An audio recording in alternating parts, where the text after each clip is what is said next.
Well, I don't like using the word "the snap away" because his photos weren't really snaps. They were more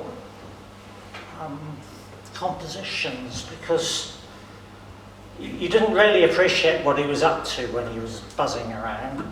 But when you saw the results of his photography at a club meeting, you realised just what an awful lot of detail there was and care that went into taking these photos. We used to have him on quite a bit about, his photography and what was he going to do with all these slides and things. Well, he had two answers to this. He said, I'm interested in writing a book, and this is the result. So it'll be positioned at the back there for you to, you're very welcome to have a look at it. And the other thing that he was aiming to do was to produce a audio visual of his tramping experiences. And in those days,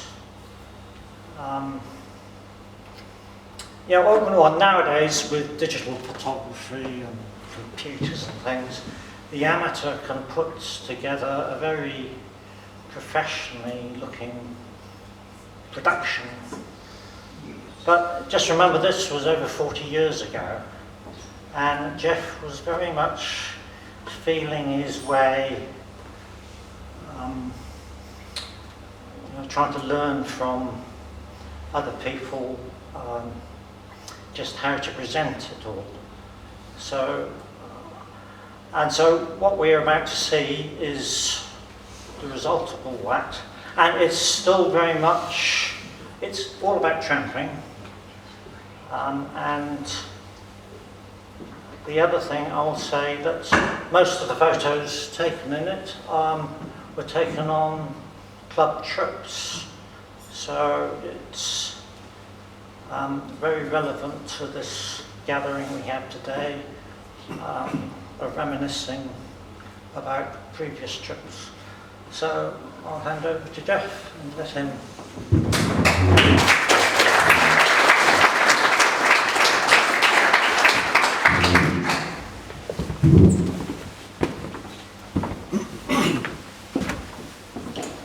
Well, thanks for that, Rob.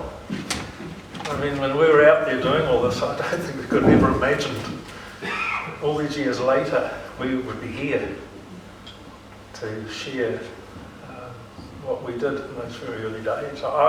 It's quite overwhelming. It's actually a lot of pleasure to be able to be asked to do this. It's actually a big privilege. You've got to think a bit like restoring vintage cars. I think most of us understand what that's about.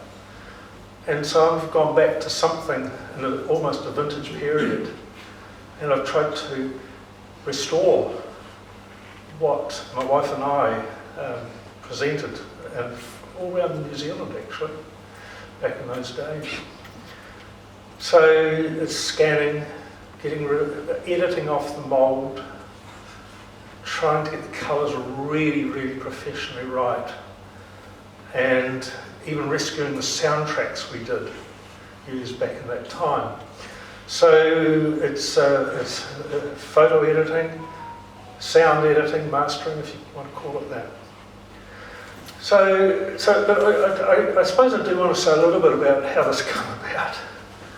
And it was quite innocently, really. And I was just reflecting with Jim Sklenner's, one of the first significant trips I did was with him down the Hollyford. And he was an enthusiast photographer and was snapping away. And we chatted a lot, and I have to put this a lot down to you, Jim. You got me really understanding the importance of documenting and keeping track of things, so thank you very much for that. And I had a little Starlet Brownie then, and I took a few snaps on that trip. And it finally died on Mount Peel, actually, after a rainstorm. Got an Instamatic after that. And then My dad went overseas, duty free, first SLR, it was a compact Olympus with small lenses, and that started it. And it was really just because I just wanted to do it, but you show the photos at the Tramping Club. Next thing the Alpine Club says, oh, come and show us. Next thing it's the Forest and Bird. Next thing you've got the service clubs, we need a speaker. And as we started to do bigger and bigger trips, it wasn't just tramping anymore. By then we were doing some fairly hefty trips, especially in South Westland. I was telling Jim, we went back, did another one from the route burn out to Jackson's Bay. If you know the territory, we went over about 9 mountain passes. So it sort of comes across as little expedition stories, and it kept building. And then I, in the photographic circles, invited to speak. So we had up our presentation, and so I bought 2 what we call Kodak carousel slide projectors. And the idea was when one was showing an image, the other one was changing, and then we would dissolve one to the other, so there was continuous projection. And public relations people were using these as kiosks to give whatever, and you hear all the slide projectors clicking away, and all these images would be, you know, Ian New Zealand was doing stuff like this. And here we were, so we set up, and all of a sudden we were very popular, and we invited all sorts of places, and then we just put more and more work into it. And that's actually what led to writing the book. And before I show you this, you might be a bit shocked, but I brought my copy along too, but I've actually cut the spine off it because I've been scanning it and turning all the text into an electronic book, which I've done. I've found a lot of original photographs and scanned them, rescued them. And the other few, including some from Gary Brio, who's in here, I managed to scan what was already on these pages, so I didn't have to come back to you for the originals, Gary. And I just thought, well, it was just something nice to be able to give people, you know, visit a website, they could download it. And then I started reading it and I realised how horribly out of date it was, how un-PC a lot of the content was, and perhaps we shouldn't have been doing a lot of what we said we were doing, because today's standards really doesn't allow for a lot of this. And I had a wee shock. I thought, oh, I can't just release this. And yeah, it was difficult. And then I decided, we had a big chat the other day, didn't we, Mark? We says, no, we're going to write another chapter. 40 years later, what's changed? And of course, we haven't been active trampers since then, and so we've got to come back to people like you to get those stories. And we're going to write another chapter, and we can say what we bloody well like. It's our story.